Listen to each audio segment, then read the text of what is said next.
Bonjour, je suis ravie de vous retrouver pour cette présentation de la vidéo de contenu du module de toxicologie qui fait suite à notre précédente vidéo pédagogique About Video conçue pour les étudiants de 5e année de biologie moléculaire.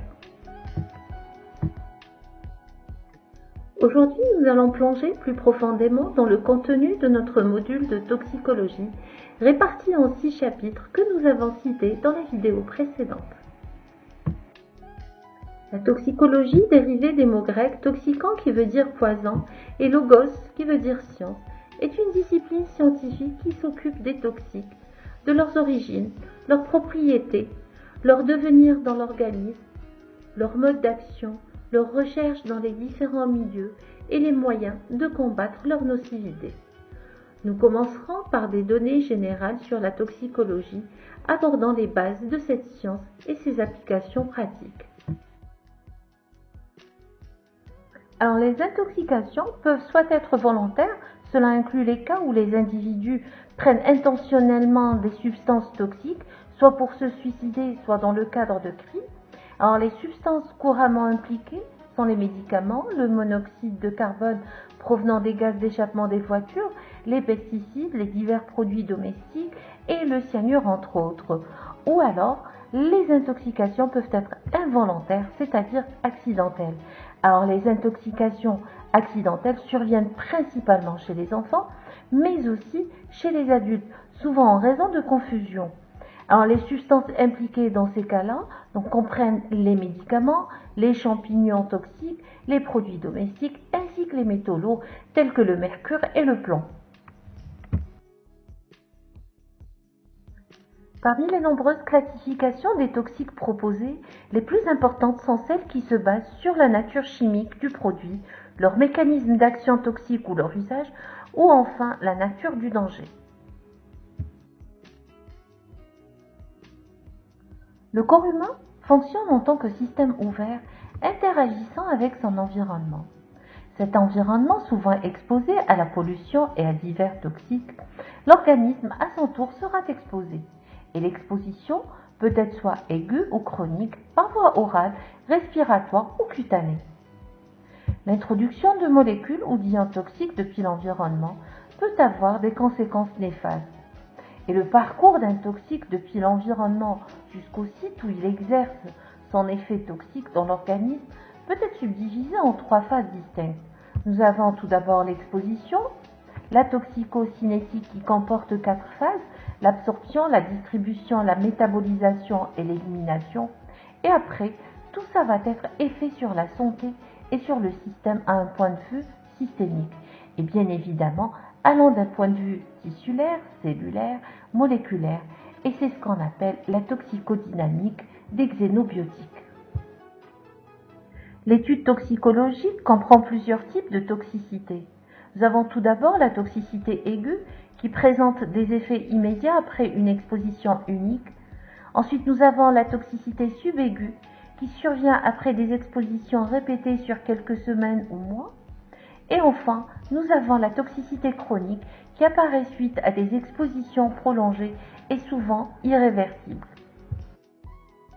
Alors, les principales voies d'absorption incluent l'inhalation par voie respiratoire, l'absorption par la peau, la voie cutanée, et l'ingestion, la voie digestive.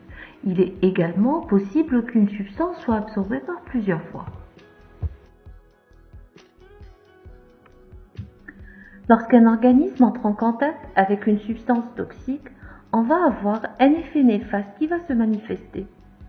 Si la substance exerce son action localement, c'est-à-dire au point de contact, nous aurons alors un effet local. Par exemple, nous avons l'action de l'acide sur la peau ou les yeux.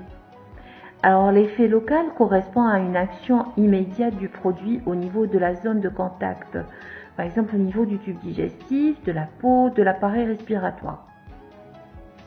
Ou bien alors, le toxique peut pénétrer à l'intérieur de l'organisme entraînant un effet systémique, c'est-à-dire que le toxique nécessite une absorption dans l'organisme pour générer ses effets nuisibles. Alors l'effet systémique résulte de l'action du toxique après absorption et distribution dans les différentes parties de l'organisme humain. Certains effets toxiques sont réversibles, c'est-à-dire qu'ils disparaissent plus ou moins rapidement après l'arrêt de l'exposition, tandis que d'autres sont irréversibles, c'est-à-dire qu'ils persistent, voire progressent après la phase d'exposition.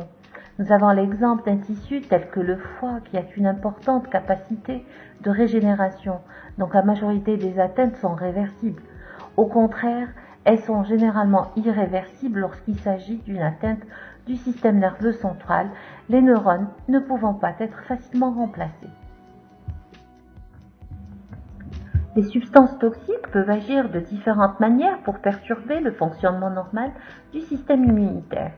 Certains peuvent supprimer la production ou la fonction des cellules immunitaires, et là il va s'agir de l'immunosuppression, tandis que d'autres peuvent déclencher des réponses immunitaires inappropriées, telles que des réactions allergiques ou des maladies auto-immunes. Et on parlera alors de l'immunostimulation. L'ADN des chromosomes du noyau cellulaire est la cible privilégiée des agents cancérogènes tels que les produits chimiques et les radiations ionisantes. C'est un processus pathologique entraînant l'apparition de cellules malignes, envahissant progressivement les tissus et capable de migrer en provoquant l'apparition de foyers secondaires, c'est-à-dire les métastases. Classiquement, on considère que la cancérogénèse s'effectue en 3 étapes. Nous avons premièrement l'initiation, c'est la lésion de l'ADN qui rend la cellule apte au développement d'un cancer.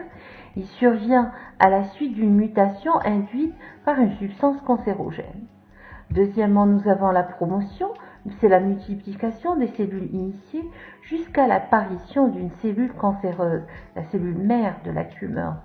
Et troisièmement, nous avons la progression, c'est la multiplication des cellules malignes. Alors la cancérogénèse est un processus de mutagénèse auquel s'ajoute un pouvoir de malignité. Les intoxications représentent des événements graves pouvant avoir des conséquences néfastes sur la santé humaine. Ces incidents peuvent survenir dans divers contextes, qu'il s'agisse d'intoxications médicamenteuses, par les plantes, par les polluants, par les métaux lourds, par les résidus pesticides, ainsi que les problèmes liés à l'hygiène alimentaire et aux toxico-infections. Les apprenants seront capables d'évaluer les risques associés à l'exposition à ces substances et d'appliquer les principes de la toxicologie à la gestion et à la prévention des intoxications. Enfin, nous arrivons à la toxicogénomique, qui est une discipline de la toxicologie qui applique les technologies génomiques pour étudier l'influence des agents chimiques, environnementaux, pharmaceutiques et des rayonnements sur la structure et la fonction du génome. Cette partie du cours permettra aux apprenants d'analyser de manière critique les données toxicologiques et de formuler des recommandations basées sur des preuves pour minimiser les risques pour la santé humaine et l'environnement.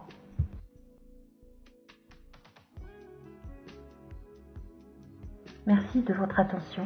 J'espère que vous avez trouvé ce cours instructif et utile. Au plaisir de vous retrouver pour notre prochaine vidéo de cours. À très bientôt.